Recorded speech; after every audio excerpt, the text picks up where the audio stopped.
You know that feeling when you, understand English pretty well. You can follow shows, maybe read stuff, but then actually speaking, it's like hitting an invisible wall. Oh, totally. Your brain just sort of freezes up right when you need it. Exactly. So today we're diving deep into that feeling, that hesitation, and maybe uncovering something pretty empowering about it. Yeah, this isn't just about, grammar tips or vocab lists. It's really about shifting how you think about making mistakes. Okay. Our goal here really is to show you why messing up when you speak English isn't just okay, it's actually essential. It's part of learning, and how grabbing onto that idea can help you start speaking more confidently, like right now.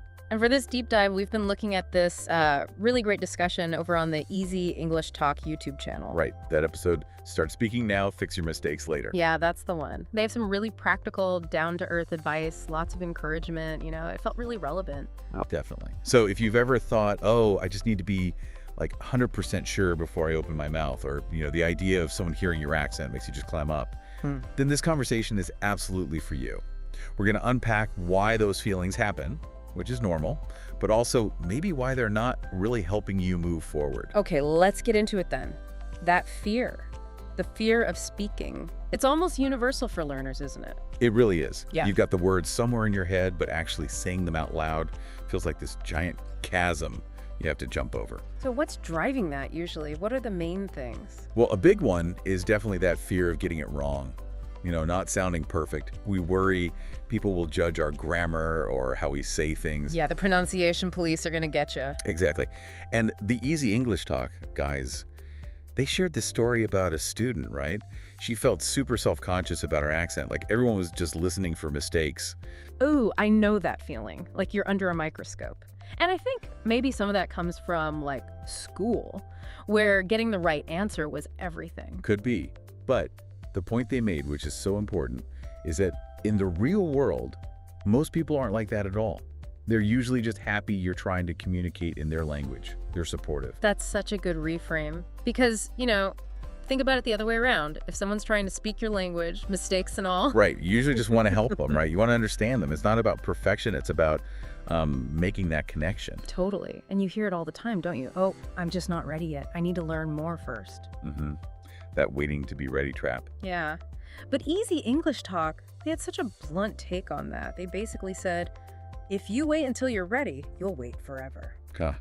Yeah, it kind of bursts that bubble, doesn't it? Because language learning isn't passive. It's inherently active. You got to do it to learn it. Yeah, exactly. Yeah. And the hosts there, they even share their own, vulnerabilities. One felt awkward speaking Spanish. The other had this funny thing in a French cafe. Oh yeah, the French cafe story. I remember that one. Tell us that again. Sure. So they were trying to order something, right? And they just completely mangled the French phrase, said something totally different from what they meant. Oh no, mortifying. Oh, you'd think. Yeah. But instead of getting laughed at, the person behind the counter just kind of smiled and, gently corrected them, helped them say it right. Okay. And that's the thing, right? It just shows that generally people are way more understanding than our fears tell us they'll be. That's really good to keep in mind when that little voice starts saying, don't speak. So, okay, hesitation is normal, but letting it stop you, that's the real problem. Precisely. Because, and this is key from the source, actually speaking, even with the stumbles and the uh-oh moments, that's what builds the confidence. It's a cycle. Like the more you do it, the less scary it becomes. Exactly. You put yourself out there, maybe it's a bit awkward, but you survive. Then it feels a tiny bit less daunting next time. Okay, so we get why we hesitate, but let's flip it. What actually happens when we just keep waiting? Waiting for that perfect moment that never seems to come. Yeah, this is where it gets tricky. Because, like Easy English Talk pointed out, that feeling of being totally ready, it might just never arrive. Right. And by always putting it off, you accidentally pile on the pressure. It becomes this huge thing in your head, like, okay, I've waited ages, now I have to nail it, which is, well, paralyzing. The stakes just keep getting higher and higher in your own mind. Mm-hmm. And that pressure, it often kills your confidence, ironically. They told this story, remember, about someone who'd studied English for 3 years, knew the grammar, had the vocab, could understand loads, Yeah. but froze.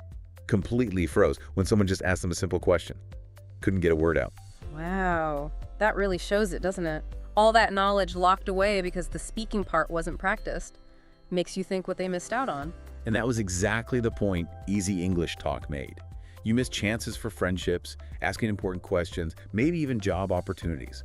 Language is how we connect, how we navigate the world. It really is a tool. And if you keep it locked in the toolbox, You're limiting yourself.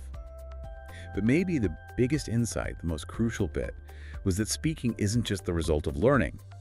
It's actually how you learn. Okay, say more about that. It's about active engagement. Yeah. You don't get fluent just by passively absorbing stuff. You got to use it. They were saying even just one simple sentence a day, out loud, makes a real difference over time. One sentence, that feels manageable. Which brings us right to mistakes. The big, scary monster everyone's trying to avoid. Right, the very thing that holds so many people back. But what if? What if mistakes aren't the enemy? That's the shift, isn't it? The source, Easy English Talk, they tackled this head on. Said mistakes aren't bad, they're just part of it. A valuable part, even.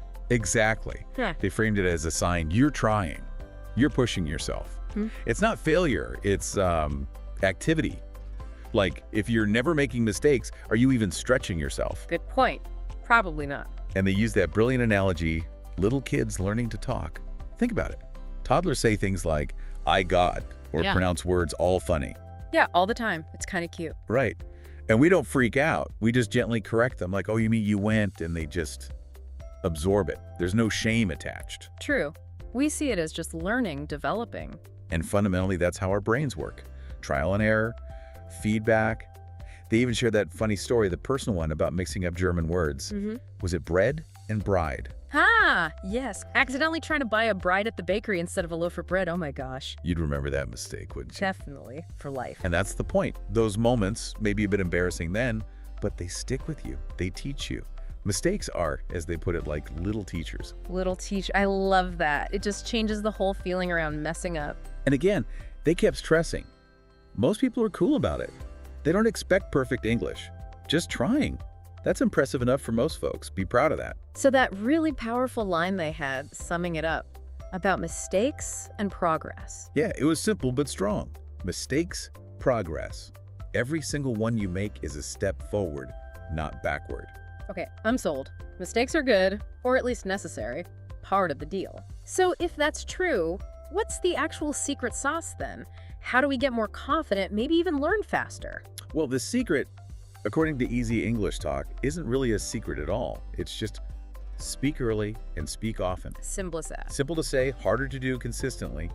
But yeah, prioritize doing it over waiting until you feel perfectly ready. They had that comparison to exercise, right? Yeah, like building a muscle. You don't just wake up strong. You have to work it out regularly. Even short workouts count. Speaking is the same. Your speaking muscles need that regular workout. It makes total sense. You wouldn't train for a marathon by just reading about running. You gotta run, even if it's just around the block at first. Exactly. And the chats don't need to be deep philosophical debates. They give examples like, I'm going to the shop, or the weather's nice. Super simple stuff still counts. It builds the habit, the comfort. And the earlier you start, the less scary the whole idea of speaking becomes, I guess. It just becomes normal. Totally. And they share that great story about the student who just committed to 5 minutes a day, just speaking basic stuff out loud. 5 minutes? And after like 3 months, her confidence was way up. And the key thing was, she didn't wait for perfect grammar. She just started.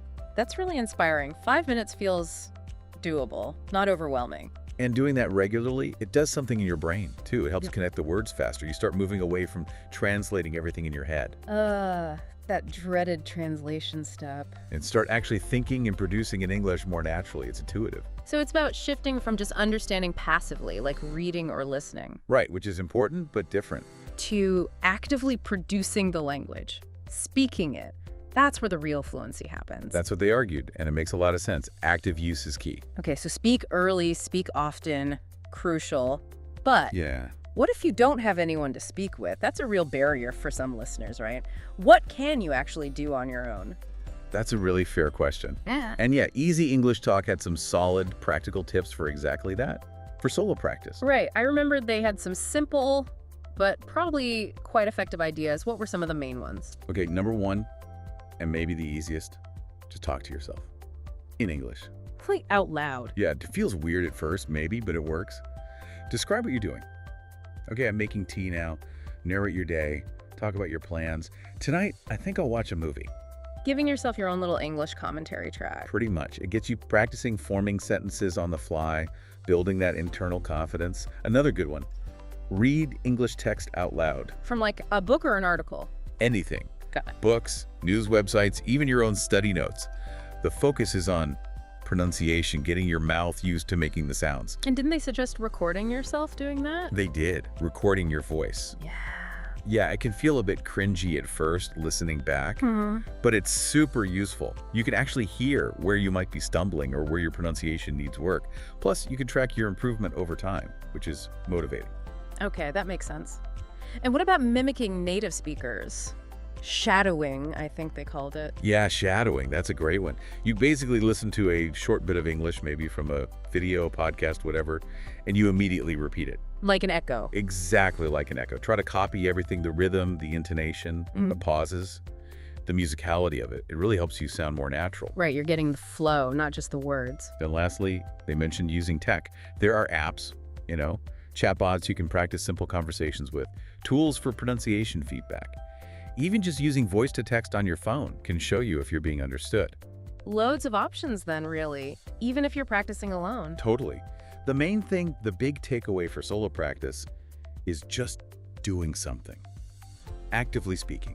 Doesn't have to be perfect, doesn't always need a partner. And consistency is key, right? Even just a little bit each day. Absolutely. They really hammered that home. Yeah. Just commit to something daily, even 2 or 3 minutes to start. Yeah. Build a habit. That's what gets results.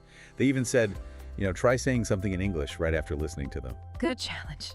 Okay, so we've got the why, we've got the what, strategies for speaking, but let's talk mindset again. Because making mistakes, even if we know they're okay, can still feel bad. How do we cultivate that resilience? Yeah, this is crucial.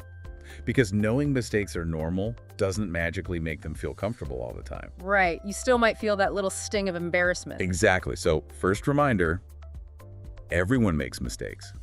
Even native speakers trip over their words or use awkward phrasing sometimes. It's human. Good point. We hold ourselves to this impossible standard in a second language. We really do. So try not to take it personally. See it as data, not a judgment on you. Remember the baby learning to walk. Falls are expected. Yeah, they're just part of getting upright and moving forward, not a reason to just lie there. I liked that phrase they suggested, oops, learning moment. Yeah. It reframes it instantly. Yeah. It's okay to laugh at yourself sometimes too. Correct it if you can, learn from it, but then let it go.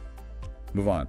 Don't let it shut you down for next time. And remember what we said earlier, most people are impressed you're even trying. They're not usually sitting there waiting to catch you out. Far from it. And they offered some useful little phrases too, like if someone does correct you, hopefully kindly, just say, "Oh, thank you, that's helpful." Own it. Okay. And if you get stuck for a word, don't just freeze. Describe it. Like their example, the thing for cutting food, instead of just stopping because you forgot knife. That's such a useful workaround. Keeps the conversation going. And just having a simple phrase like, "Sorry, I'm still learning English," can work wonders. It manages expectations, encourages a bit of patience. So it's about being kind to yourself, seeing mistakes as fuel, and having a few little tools to navigate tricky moments. Pretty much. And always remembering that final empowering thought they shared, every mistake is making you better, not worse. Okay. We have covered so much ground here, digging into that easy English talk perspective. If you had to boil it down, what's the absolute #1 thing you want our listener to take away from this? Just speak. Seriously, that's the core of it. Don't wait for perfect. Don't wait until you feel 100% ready, because honestly, that feeling might never fully come. Yeah. Waiting just delays your progress. Action is where the learning happens. It really comes back to action over waiting for this impossible perfection. Absolutely. Remember the bicycle analogy. You can read about balance forever, but you only learn by getting on and pedaling. You'll wobble, maybe fall, but that's how you learn. So the challenge then, for you listening right now, what is it? Right now, as soon as this deep dive finishes, do one small speaking thing. Say one sentence out loud. Yeah. Talk to yourself for 30 seconds. Repeat a phrase you heard us say. Record your voice saying hello. Anything. However small it feels. Just take that first or next step. That action is what builds the confidence, brick by brick. And you absolutely can do this. We really believe in your ability to learn and improve. Definitely. Think of it as a journey, right? Learning English, getting fluent, Every single word you speak, mistakes and all, is a step forward on that path, closer to where you want to be.